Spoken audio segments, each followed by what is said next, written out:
December 2001, the Battle of Tora Bora. Osama bin Laden is cornered, and the man leading America's most secretive warriors into the mountains was known only by his call sign, Dalton Fury. Born Thomas Patrick Greer in Fort Benning, Georgia, he grew up in a world shaped by discipline, faith, and service. Commissioned as an Army officer in the 1980s, Greer sought one thing: excellence under pressure.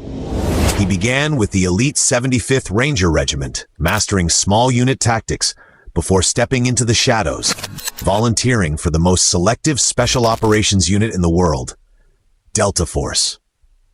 Just months after 9/11, the mission was simple: capture or kill Osama bin Laden. But simple doesn't mean easy. The Al-Qaeda leader was entrenched in fortified caves near the Pakistan border, protected by hardened fighters and terrain that chewed up entire armies. Major Thomas Greer, using the alias Dalton Fury, commanded a small Delta Force element embedded with Afghan allies. With limited U.S. troop support, they fought in freezing temperatures, thin air, and chaotic conditions, calling in airstrikes while under constant fire.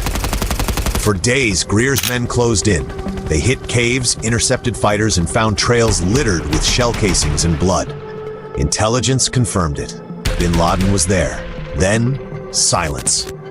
When U.S. ground troops were finally cleared to move in, bin Laden had vanished into Pakistan. Dalton Fury would later call it the one that got away, but he never blamed his men, only the politics that held them back from finishing the mission. Greer wasn't just a commander, he was a leader who lived by a single rule: never ask your men to do what you wouldn't do yourself. His calm under fire, his tactical genius, and his loyalty earned him the respect of every operator in the unit. In the chaos of Tora Bora, when everything was uncertain, his leadership was the constant, guiding Delta through one of the most complex mountain battles since Korea. After retiring, Greer broke the silence that surrounded Delta Force, not for fame, but to set the record straight.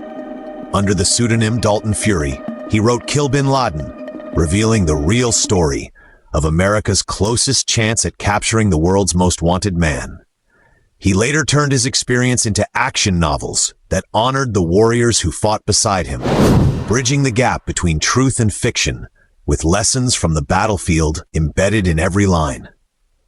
Thomas Patrick Greer, the real Dalton Fury, passed away in 2016 after a battle with cancer.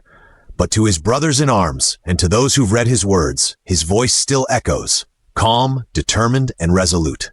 His legacy lives not in what was lost at Tora Bora, but in the courage, leadership, and quiet professionalism that defines America's Tier 1 warriors.